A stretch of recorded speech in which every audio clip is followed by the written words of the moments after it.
Well, hello and welcome back to Little State Big Voices with myself, Shahida, and my fabulous co-host, Tracy. Hey y'all. So today joining us, we have some very special guests, some speakers, some innovators, organizers of the highly anticipated TEDx Roxbury 2024. So this is the second year of TEDx Roxbury, and it's looking like it's going to be a bigger success than it was the first year.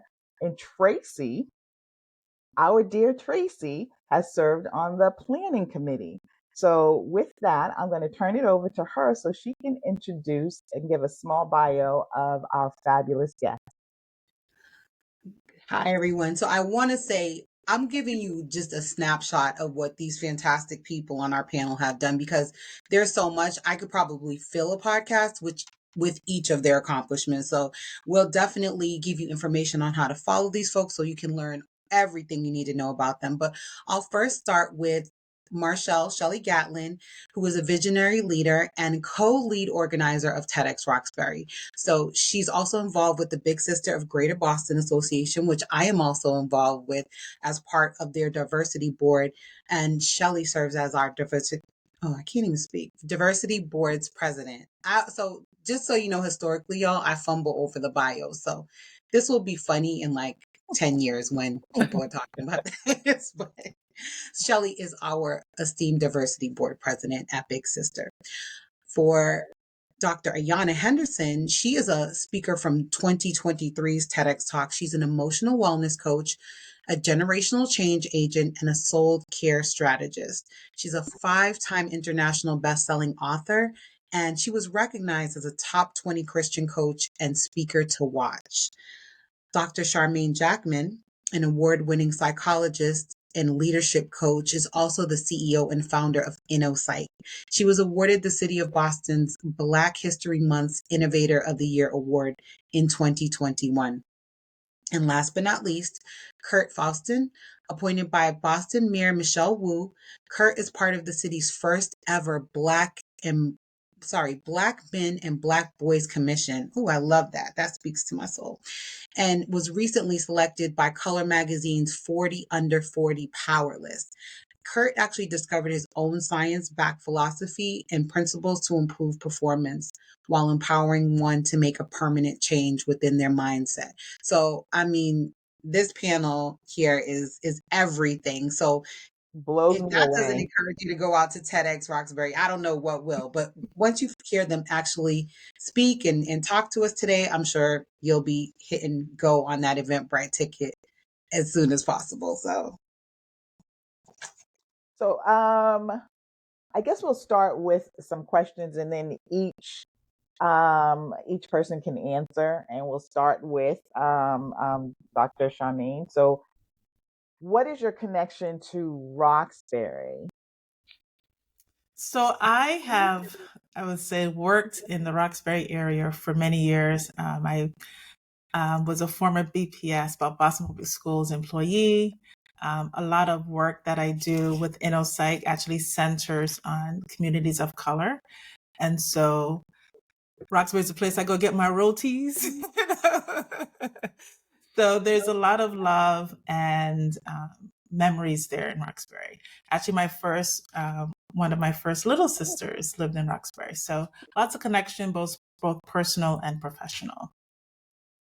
So, are you a speaker this year? I am. I am a speaker this year. I'm really excited about that. Hmm. I had applied a couple years ago when it first came out, and I didn't get in that time. I'm like, I am not going to let that deter me. And so I already thought about the message that I wanted to bring home to Roxbury and to the general public around mental health and well-being and taking care of ourselves. And that's it. What made you apply? Just those. I would say what made me apply. I do a lot of speaking, workshops and trainings, and I'm someone who I'm always like, what's the next thing, right? How do I elevate my brand? How do I grow as a person professionally? And one of the things that I wanted to challenge myself to do is to be a better storyteller on stage. I have lots of storytellers in my family. I feel like I didn't get the gene. And so it's sometimes like, well, I can learn how to do this. And I thought that TEDx would be a great avenue and platform to do that. And it has definitely proven so. I can already see the growth that I've learned with our coaches, amazing coaches, throughout the process. And so it's been a tough process. I'm learning a lot, and I can't wait to share my story with you. Excellent. Excellent. I want to hear about everyone's connection to Roxbury. Yeah. So maybe we can. So, Dr. Ayana, what's your connection to Roxbury? Well, I live in Georgia now, but I am Boston born and raised. I've only been in Georgia for 3 years, so I can't even claim Georgia as like, I can't even say I'm a Georgian, but graduated from Roxbury Community College, did a lot of work, just my regular 9 to 5 work in Roxbury. Kids went to school in Roxbury. They went to Mason Elementary, and then, they just sort of progressed through the time, but worked at Reggie Lewis Center. I was just in the community. And so I was raised in Dorchester, but did a lot of stuff in Roxbury, family in Roxbury. So yeah, Roxbury is just close to home. So that's my connection with Roxbury. Okay. Shelly?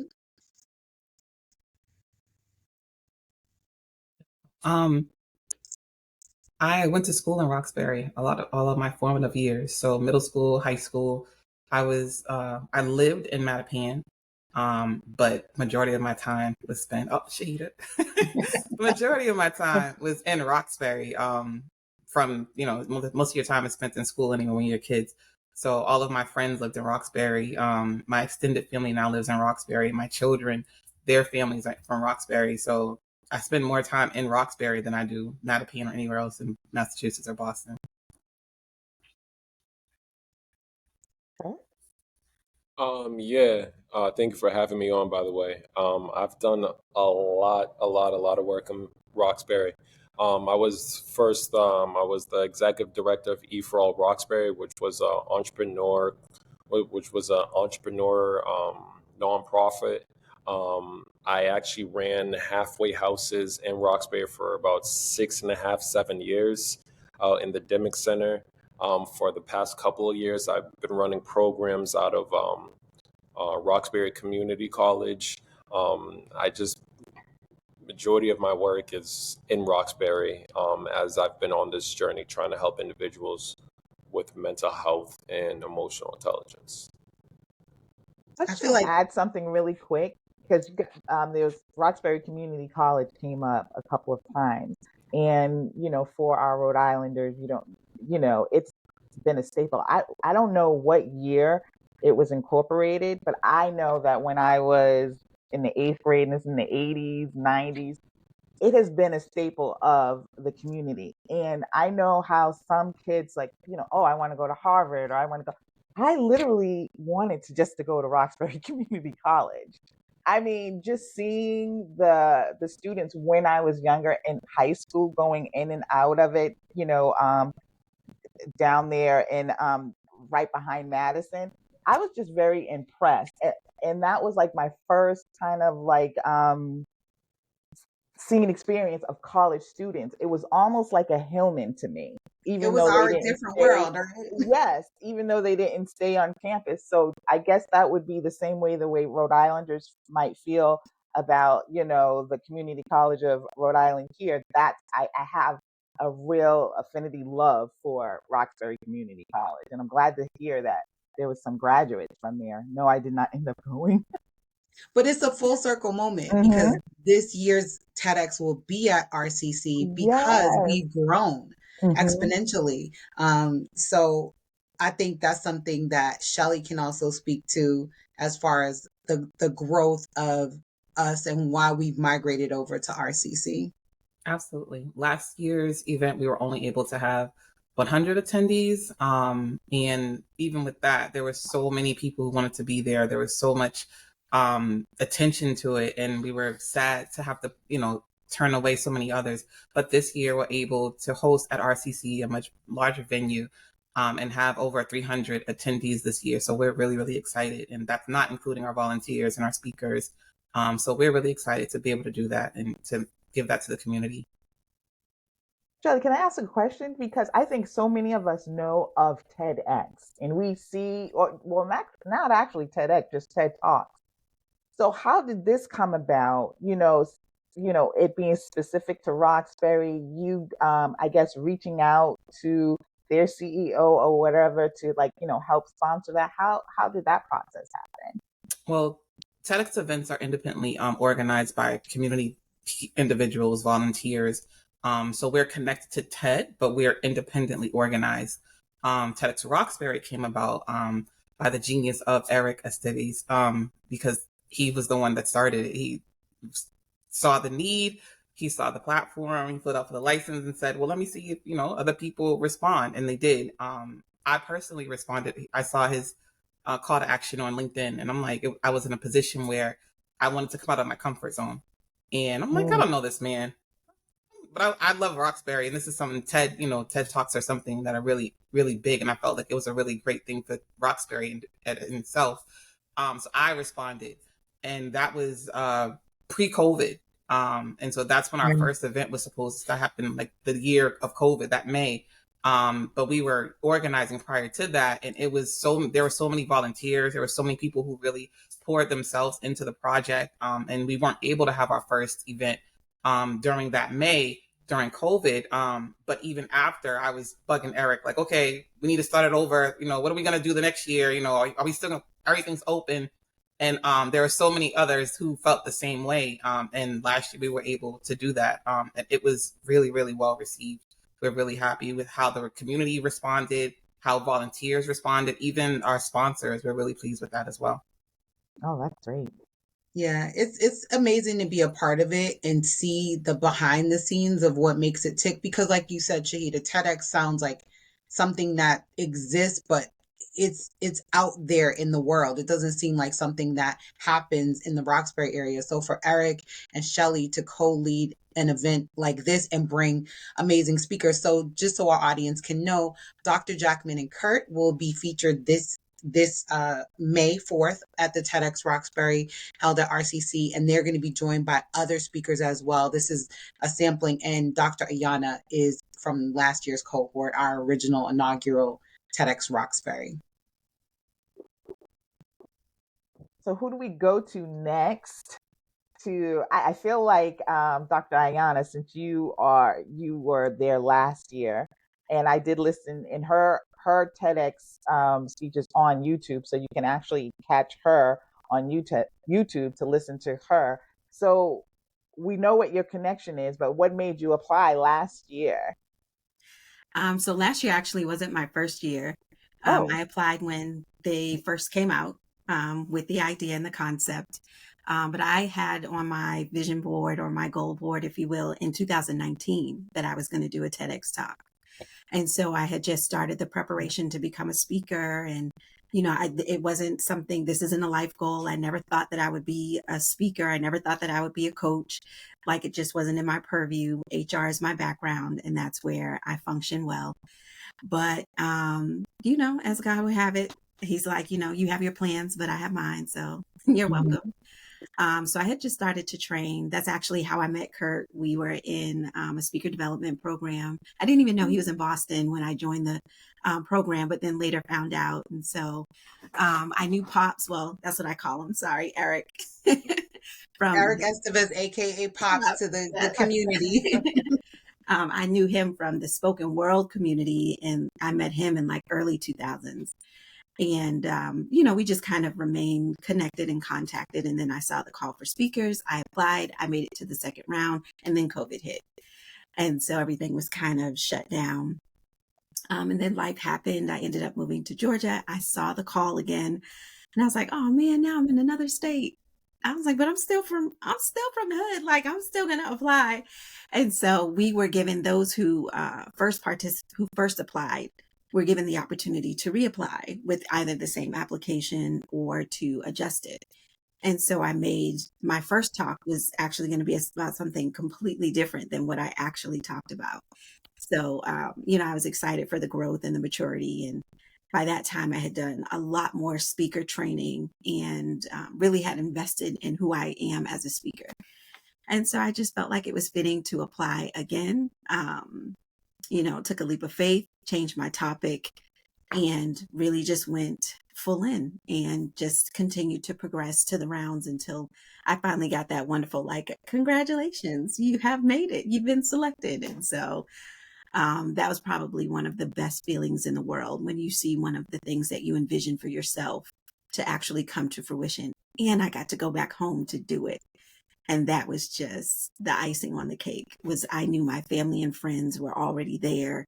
It wasn't going to be a stretch. All they had to do was drive down the street and they could come see me do my TEDx. And that was really important to me. So that's how it happened. And that connection is important. That's one of the questions on the application is, what is your connection to Roxbury? And that's one of, and Shelley, you can speak a little bit to that, like the prioritization of people who have a connection to our city. Well, that's really important because we want people on the stage that really embody Roxbury, that really speak to the things that people in Roxbury go to, the community that they're going through. Mental health is a big issue. Even writing a will for yourself, you know what I mean? Taking care of yourself, self-care, those are all issues that are really prevalent in the Black community, especially in Roxbury. But having voices that have a deep connection to Roxbury makes it even better, so that those who are coming from the community who've never even heard of TEDx, never mind Tedxroxbury, they can see a familiar face, or they can see someone and there's an immediate connection saying, oh, well, they really understand. They're not, they're not foreign to what, our plight is here and what we're going through, and, those feelings that I have. So that's really important to us when we're doing our selection, when we're doing the applications, that you do have some sort of connection to the community. So, Kurt, we haven't heard from you yet. We heard about your connection to Roxbury, but what made you apply? I originally applied back in I only told the story once. I told Eric this story the other day. I applied back in late 2019 as an organizer, as I was actually trying to bring TED Talk to Hyde Park, Mattapan, not Roxbury, to be honest with you. I was trying to bring it on the other side. Big up Hyde Park. Big up Mattapan. I'm always going whoop whoop Mattapan. I was trying to bring it to my Haitians out there. That was my original goal, but it got denied because they recently gave a license to Tedxroxbury, and they suggested I work with him in regards to creating one. And I was like, nah, it's all right. Then the pandemic happened, and then when the pandemic happened, I actually applied to TED. Afterwards, I applied to TEDx in Los Angeles, and I got denied because I just wanted to spread my wings a little bit. And then last year I applied to TEDx Roxbury, and I swear I thought I had the perfect application. It was beautiful. To this day, I know that application was probably even stronger than this year's. It was just perfect. But they denied me. And so I was going on 3 denials.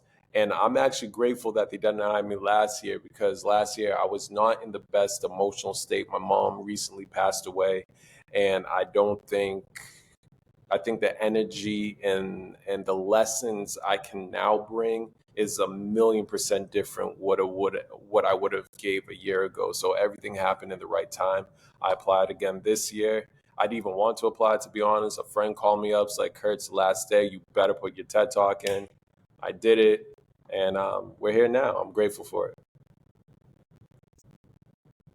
Wow, You that's need very friends like interesting. that. And so, Charmaine, talk to us about your application process. What made you apply? Yeah, I was funny because I was just about to jump in. So somewhat similar to some of the other folks, I also applied in 2019. And I had a topic, it was, surrounding mental health as well. And I was also very sure I was going to get in. So I was devastated when it didn't happen. But I think everything happens time and season. And so when this application came around, I was thinking about it, like, what am I going to talk about this time? I think the topic that I had was really kind of a potentially triggering topic. So I was like, let me think about it. And then I was actually in St. Louis attending a conference, and was with my sister-in-law. And I was like, oh crap, the deadline's today. And we were an hour behind. So I like forgot that. So I'm like literally typing this thing 15 minutes before it's midnight. I sent in my application. I was like, oh my God. Like not You know what you guys just taught me? not Persistence. planet. Persistence for sure. And I was really surprised when I got the application that I moved to the second round. And then I had to submit a video. You have to submit like a 3-minute video. No, maybe less than that. So I submitted my video and was really excited, that I made it through to the finals. So again, similar, I think I mentioned this earlier. This is something that, similar to you, Dr. Ayana, this was on my vision board as well. And coming from a family of storytellers, I'm like, I got to up my storytelling game.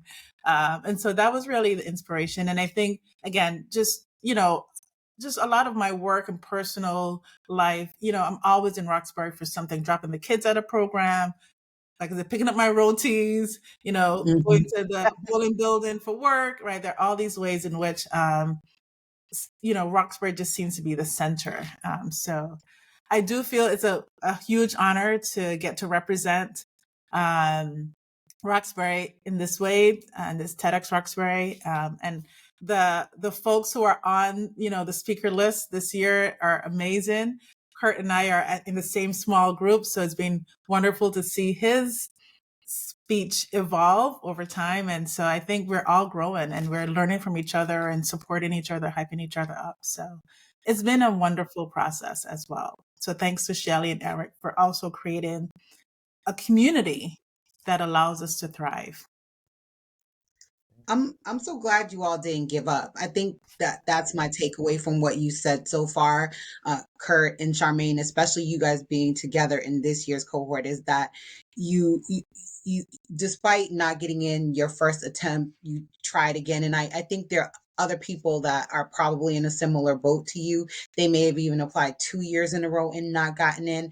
My words to them would be, keep going, keep trying, because you never know. And even Dr. Ayana, you could have said, you know what, I applied, pandemic hit, I'm not going to reapply. I'm on to something else, but it just was your time. And like Dr. Charmaine said, it's the season. It was your season for it. So Shelly, what would you say to people who are out there applying or considering applying? I would say apply, even if you feel insecure about it, even if you feel, like a lot of people don't feel like they're enough. And I think that's a really important thing to highlight as well. A lot of people see Roxbury in a certain light as what they see in the media, and that it's just violent and, they're no good. And it's just, you shouldn't go through there. But this is this is an event that really highlights Roxbury and shows, what really is coming out of Roxbury, what it really does embody. And I would say apply anyway. We have amazing coaches, we have great volunteers. We are our own little community within a community that really, help to push you forward and champion you, because it's so important for voices to be heard, especially unheard voices. And that's really another part, another thing to highlight. We really want unheard voices as well. So don't think that, you have to be, you have to have 1,000 or 20,000 followers or anything. You should apply. And to your point, Shelley, we're not looking for necessarily people who have prior speaking experience. That can be helpful, but sometimes it's just as helpful to not have any prior experience and to be an empty canvas for our coaches, who I have to really shout out our coaches, because they are phenomenal people. I think I already said it at the top of the podcast, but they are the unsung heroes that really work with people, because I'm the type of person, I can have an idea or concept. I need structure for someone to like give me the structure to actually step up on stage and do that. Some people can do it themselves, but we're just looking for a kernel of an idea. It's like the mustard seed, and those coaches can spin gold. They really do. Special shout out to Coach Gary, because he's Right. awesome. You just took it right out of he was my coach. And He was Well, he was phenomenal. my coach. Well, Is he is he? my coach. Oh, that's amazing. Last year he had all the closers. That's how great he was. He had all the closers. And so shout out to Alex, shout out to Joseph, because we were team 5. And Gary was phenomenal. Phenomenal. Because I know nothing about TED Talks, I didn't know that they had coaches. So I would like Shelley to kind of expand on the coaches in each one, talk about, your coaches and your experience and how that helped you. Because when I think of TED Talk, I'm just thinking these people are professional speakers and they just hit the stage. But it sounds like it's more of a process.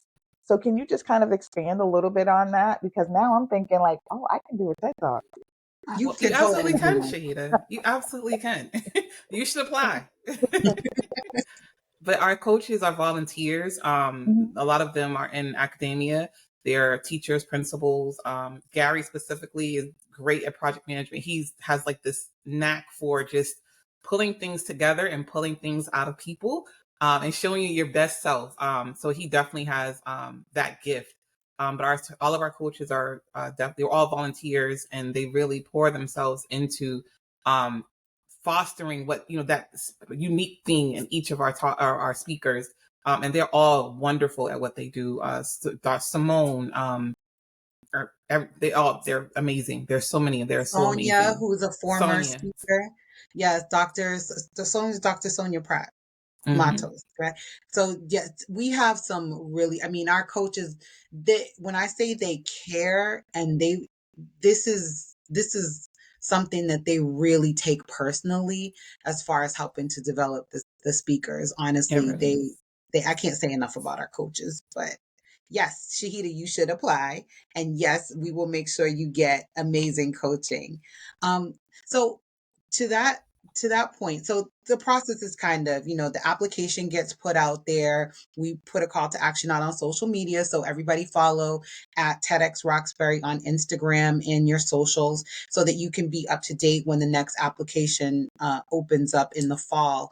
But basically, it's an application. You do a digital application virtually, and then there's a video that we'll ask for in the next round.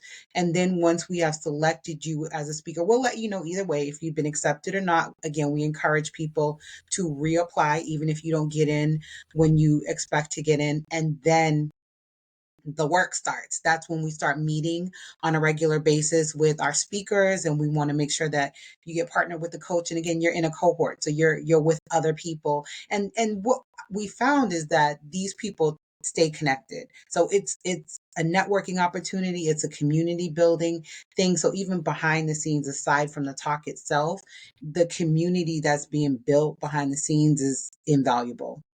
I think it's So also important to note that your application is completely anonymous. We don't have anyone's name or anything like that, so there's no preferential treatment. So when we get all of the applications, when we're reviewing them, we don't see your name. All we see is your talk and the information that you've provided.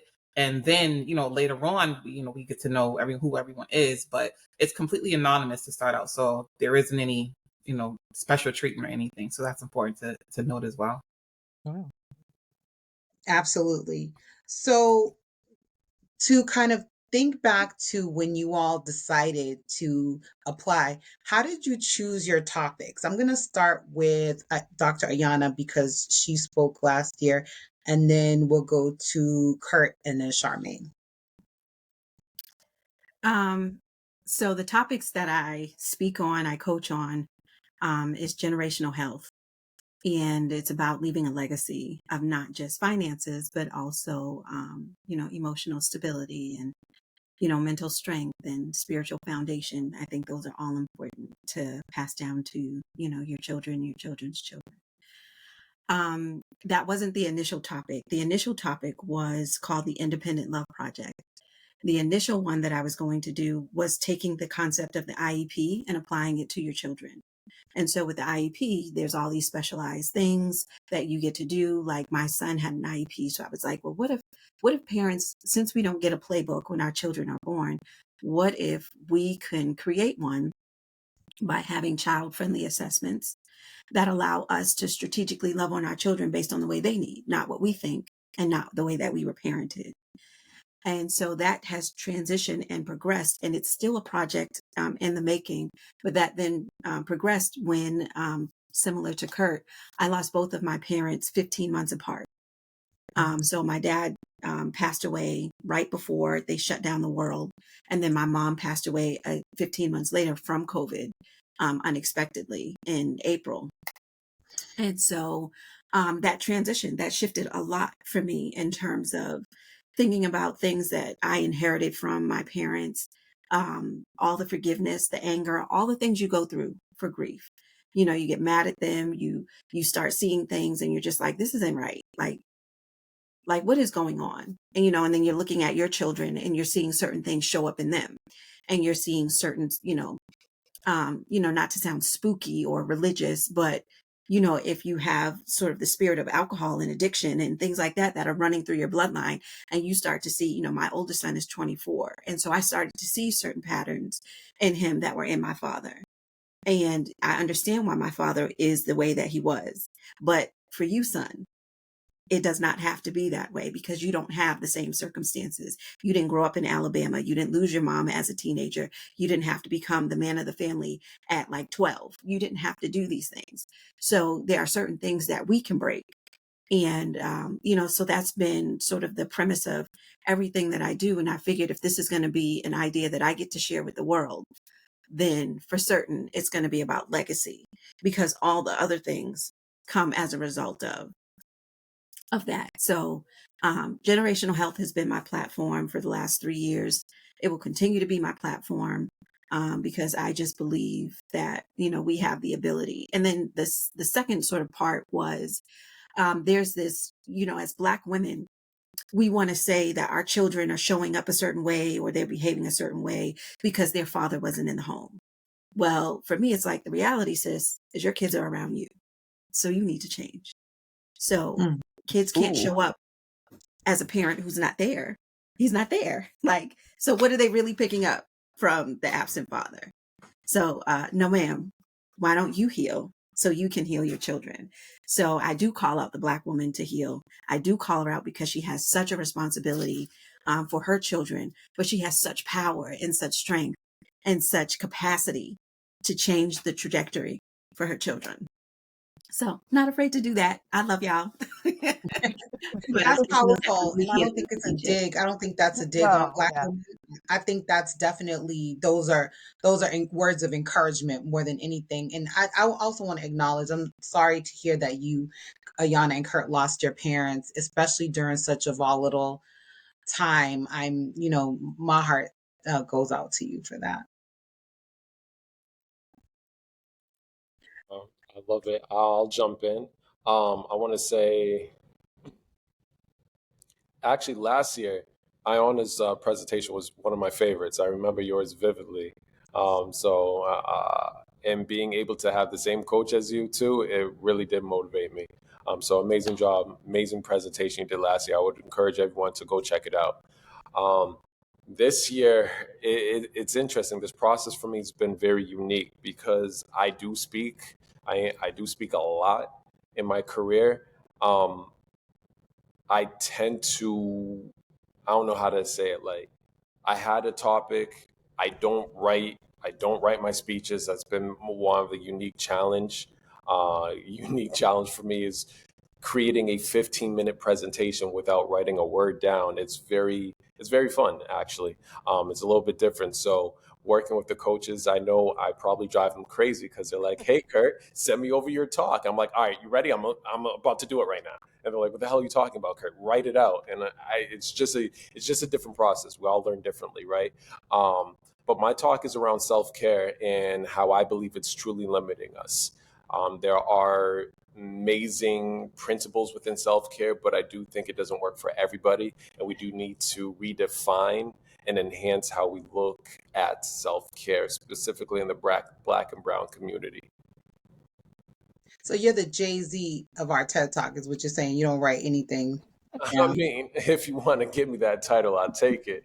Um, but yeah, seriously, I don't. I really there's no writing process, but I love working with the coaches because they have challenged me to see things in a different perspective. challenge just the little things in regards to making the little things that will make the presentation a lot better, a lot more impactful, because it's not really about us sharing our story. Like who really cares about our story if it doesn't have an impact on the audience, right? The goal is to give something transformational that the audience can leave there with and be like, you know what, today I'm better than yesterday. So you start with an idea, and from there you just speak from the soul when you get on the stage. Well, I can't do that with TED Talk because Okay. with the TED Talk process, they want to know every syllable you're going to say. Forget a Oh sentence. They wow. want to know Okay. every syllable that you're going to say before you get on that stage, right? And so what's been unique and very fun and challenging is like, okay, next time I see my coach, I have to make sure I remember everything I said last time, but we're talking about 12 to 15-minute worth of words that you're memorizing from day one. So from day one, when I remembered Dr. Charmaine and myself when we were in the room, I just said exactly what I had. But I don't know, it's just a different process. I think I was really meant to be a rapper back in the day, but unfortunately, I'm doing mental health. Or fortunately, I'm doing mental health. There's Fortunately, still because it's time. needed. I'm too young for No, that. it's Too just young. you just make it spoken word. So Shahida and I, we were at an awards program last week, and we just come to realize that basically spoken word people just wanted to be rappers, and rappers sometimes want to be spoken word people. So Dr. Charmaine, how do you pick your Yeah, so topic? yeah, this has been, just I want to pick up from where Curtis was just speaking from, like thinking about the process has really helped you kind of evolve as a speaker. I think the thing for me, I do like writing things down. And it has actually been helpful. And I have also evolved where, I'm used to doing PowerPoint presentations. So I have my PowerPoint there and I can do. But we were told we can't use slides. I'm like, what? So I've definitely done the writing. That helps me feel grounded. But in terms of the topic, I am a psychologist, and I definitely wanted to talk about mental health. It's interesting that we're on this podcast together, right? But I wanted to focus on mental health. A lot of InnoPsych, the company I started, is about helping Black and Brown communities of color, shift how they think about their own mental health and well-being, and their own mental health and well-being. And so that is a mission of mine, and that is what I wanted to bring to the stage. And so, but I've had to think about how do I personalize it. And I think one of the things that I've seen from where my talk was when I first started to where it's at now, I kind of came to at it like I was still going to be a psychologist telling people what to do.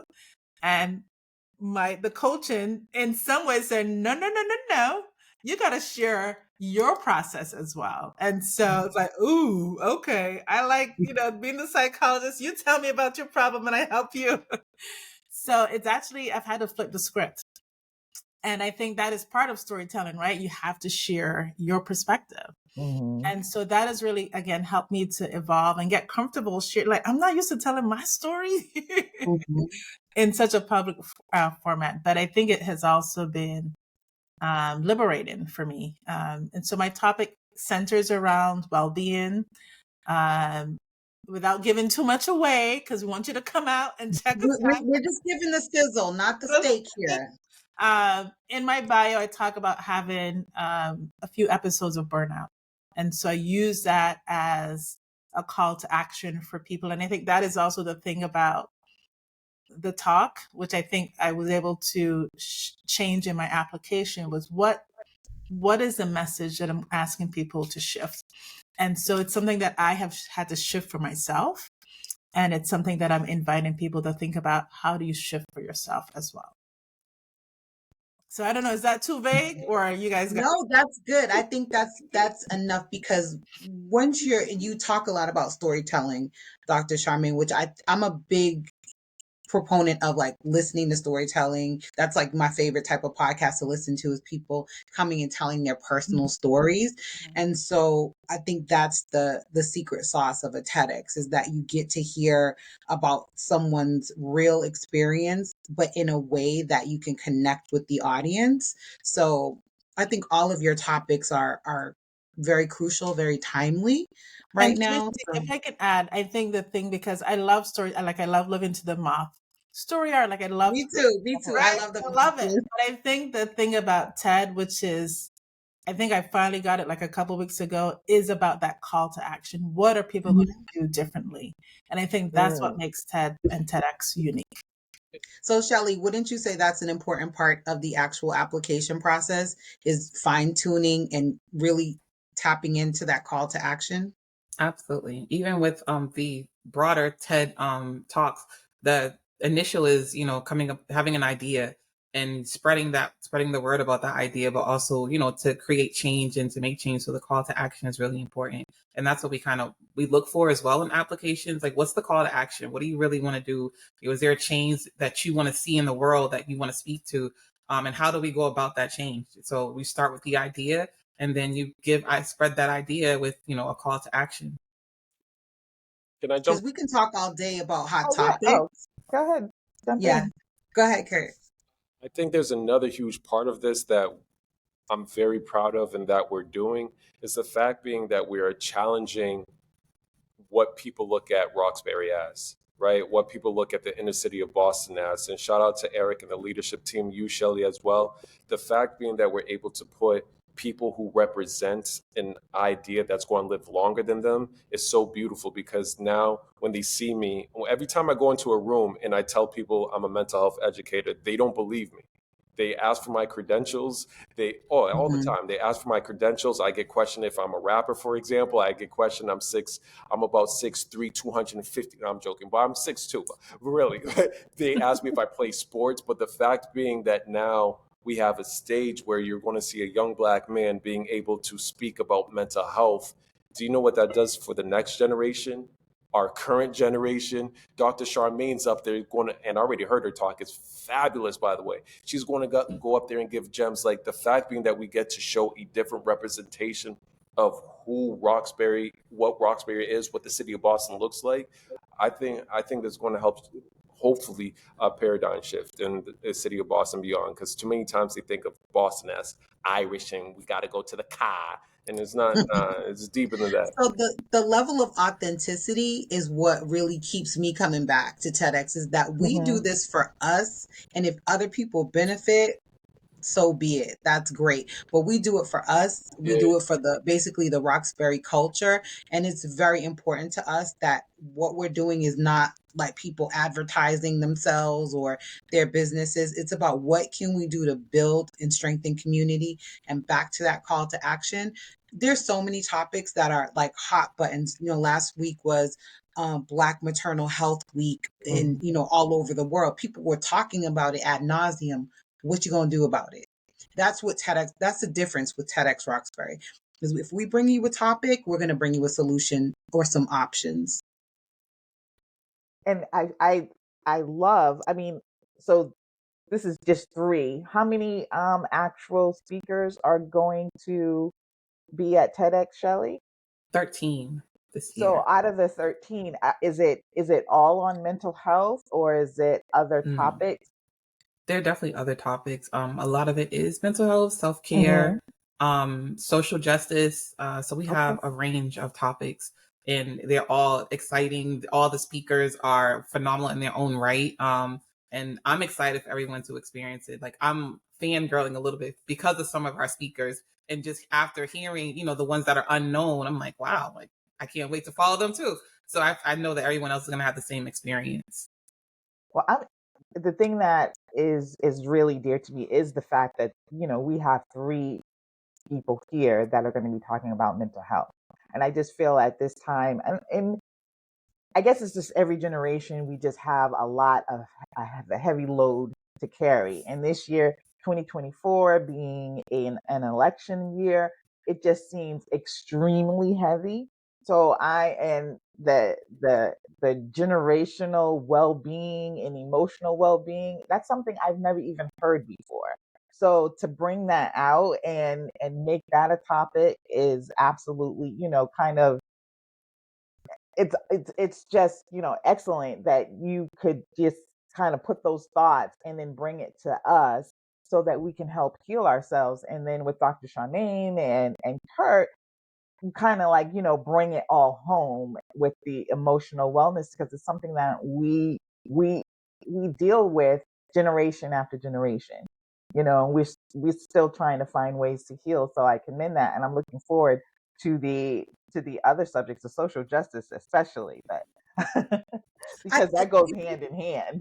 People will be pleasantly surprised. Mhm. So while some of these topics may feel a little heavy, we have the speeches that you're going to hear. You've never heard speeches like this before. I'm just letting you know. Agreed. You think you know what to expect, but you have no idea. You have to come out to really experience it. And especially with Kurt, your involvement with the youth, especially Black men and boys, Oh my this is a God. Yeah.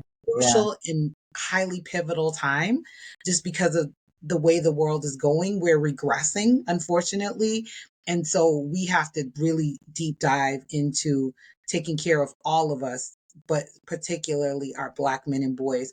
So we're getting toward the end, but I guess what we would probably do is go around and ask is what else do you want us to know, either about your TED Talk or about what's next for you. And we can go with start with Dr. Ayana and then go back around Dr. Charmaine and then Kurt. Well, first I want to say congratulations to Kurt and Dr. Charmaine. I am so excited for your talks. I was hoping to be there in person to cheer you on, but I will be watching virtually here in Georgia. But I know that you will all do phenomenal. I am just like, Kurt is like a big brother to me. I don't know if he knows that, but you are. So you're welcome. Hey, bro. And so just to have even experienced his excitement when I did my talk, and afterward, and he was like, yo, you did this, you did that, you did this. I'm just as excited for you. And I know it's going to be extremely phenomenal, and it's going to resonate, and it's going to be impactful. Dr. Charmaine, I am excited for your release, that you are going to share your story, because I think it's way more impactful when you get to share a part of you, and especially as a psychologist, because we never get to see that side. We just think you guys are strong, you got it all together, you're going to fix it, you're the fixer. And that's why I'm going to you. And oftentimes, we get into these fields because we ourselves have been impacted in some way, and we just say, not on my watch. And so when we don't do it personally, we do it professionally. And so I'm just excited that you're leaning in, and we get to hear your story as you become a TEDx storyteller. So excited, so excited. I love that. And hey, Coach Gary, just wanted to make sure I shout out Coach Gary. I think as far as for me, one of the things that I think I have coming down the pipeline, it's called Sisterhood and Soul Care. And so it will be an online coaching community to allow Black women to come in and have a safe space to heal. And so it's not an arm and a leg to get in. I feel like your healing shouldn't come at a cost where you're trying to determine, do I pay bills, or do I do coaching or get therapy, or, any of those things. So, just be on the lookout for Sisterhood and Soul Care. And it's part of Warrior Womanhood, which is my platform. And that's about restoring the biblical birthright back to Black women and becoming who God has called them to be. So just kind of those two things that I have coming down the pipeline, and I'm just excited to watch this year's TEDx speakers, and, shout out to the committee and everything. Y'all were phenomenal, and it was hot that day. Woo! Thank And it you. was phenomenal. So, I know you guys feel like you have a lot on your shoulders, especially representing Roxbury in such a positive light. And so I'm just praying that all goes well, praying for all the tech, praying for all the people involved, praying for all the volunteers, all the moving parts that happen that day, all the audio that has to happen, Oh yeah. and just the facilities and everything. You know, hold up. Shout out to RCC. Go Tigers. Shout out to our AV people, because honestly, they're they were clutch, and they will be clutch again this year. Agreed. Shelly? Oh, what do I want you to know? Oh, I thought we were going this way. We, I'm sorry. I think I had said Dr. Charmaine, then Kurt, and then we were gonna end with Wrap up Shelly. with okay. Yeah, because Shelly has all the deets that we need. Okay. So Dr. Charmaine, I'm sorry. Thank you. And I just thank you, Dr. Ayana, for the love and the encouragement. That was So real love too. yeah, I receive it. I receive it. And I'm going to watch all those TEDx's again. I've started to do the rounds. They're on YouTube. They're on Yeah, YouTube. they're on YouTube. Yes. So I would say for me, a lot of work that we're doing with InnoPsych is actually very similar to what I'm going to be talking about. So we've started doing some more work, intentional work with workplaces around their culture and racial stress. And so we actually have launched a couple programs in the last year, one called Racial Trauma in the Workplace. We will be launching a new landing page that highlights our workplace well-being. So check out, that's coming, in May. So check that, check back our website around that.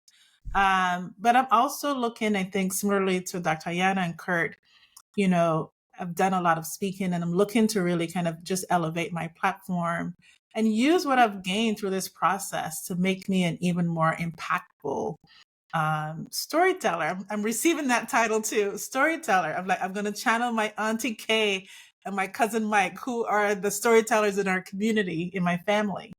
But I really want to be able to use my experience, my professional and personal experience, to really shift a culture in the workplace for Black people, Black women especially. So that's what I'm going to be focusing on. I also am working on a book around entrepreneurship for therapists. That should be out soon. And just kind of continuing to elevate the work that we're doing at InnoPsych to make mental health relevant for our community. And I wanted to just also highlight, in addition to Coach Gary, I've gotten support from Coach Simone and Coach Sonia. So I didn't want to leave without acknowledging them, because they are great. Yeah, and they've all helped me to mold my speech into what it is today. So I would be remiss without acknowledging their support as well. Thank you. Myself, my organization, we just actually released a book. I'm really excited about it. It's called Discover the 7 Lies That Are Keeping You Mentally, I can't say the other word, but I don't want to spread too much, but it's just really exposing and challenging the status quo, how we look at mental health, how we look at self-care, specifically for millennials, more specific for the Black and Brown community, because even though we're in a unique time span where we're one of the most knowledgeable generations ever in history, but certain statistics show we're more depressed than ever, more anxious than ever. We're just going through so many different mental obstacles and challenges, and it really doesn't make sense. So I'm trying to help a lot of my people unlearn to relearn what it means just to be yourself, what success looks like, putting together in different programs for organizations and educational institutions. So really excited about the next chapter. We're excited for you too. And definitely, where can people find your book, Kurt? Great question. We have it on our website, or even if you go to my Instagram, Kurt Foston, it's on Kurt Foston. You click on it, you'll see all of our information. It's there. You only pay for shipping and handling. Everything else is free of charge, just because we just want to get the information out there. We want to expose people to the truth. That's so exciting. And Dr. Ayana and Dr. Charmaine, what are your social media handles? Where can we find you online? So I am at Warrior Womanhood Coach, and that's on Instagram, but then also on Facebook. It is my full name, Ayana M. Henderson. My profile is public because I like new friends. And then on Facebook, the business page is Warrior Womanhood as well. And for us, our business page is InnoPsych, Inno like innovative, and Psych like psychology. So InnoPsych on Instagram, Facebook, it's InnoPsych MA.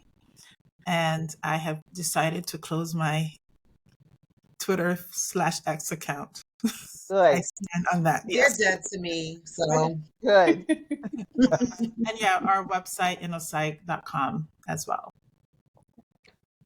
so Shelly, give us the juice. What do people need to know about Saturday, May 4th? What do people need to know about our TEDx? Saturday, May 4th, we will be at RCC, 1234 Columbus Ave. Please get your tickets on Eventbrite. Our programming should be about 9 to 3. You will be able to rest in between. We have intermission. We have food. Please come out, enjoy yourself. Make sure you mute your phones. We do ask that you don't bring babies. That's a big thing.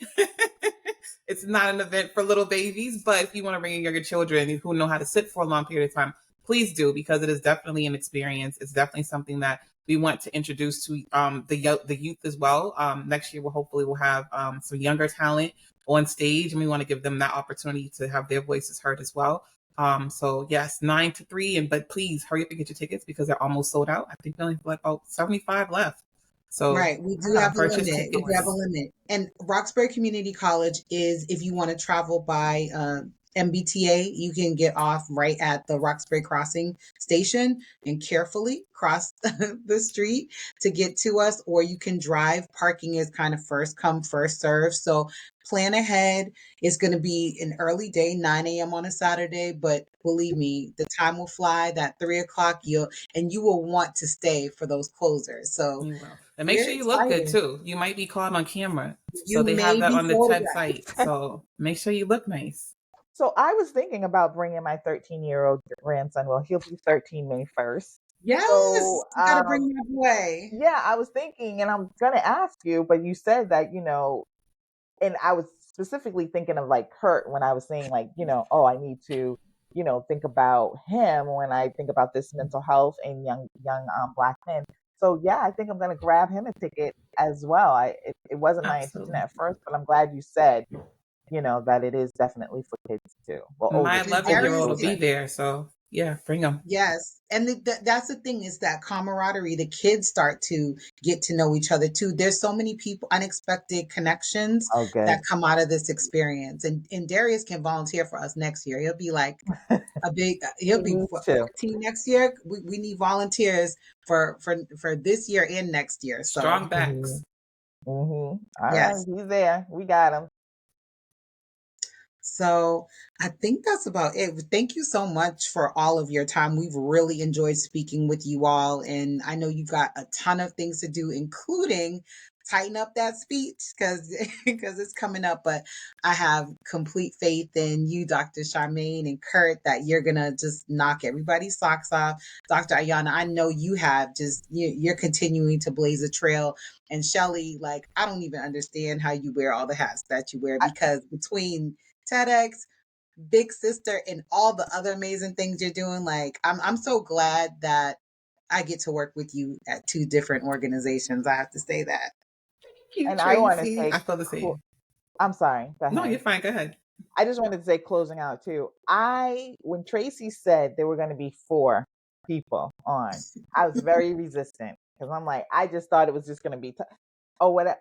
This is probably one of the best podcast episodes that we have done. I have been so inspired by all of you. It was actually, I'm just saying, it was really a great hour that we spent together. I learned a lot. I did not, like I said, I didn't know much about TED Talk. I learned that, the process, but each one of you, I can't wait to May 4th to listen to And you guys I'm talk. It telling was you, the very others, inspiring. you were gonna leave there on a high. I'm still I'm on. already high. I'm I already have a high publishing from listening. last year, so this year it's only gonna get better. So So it was exciting. great.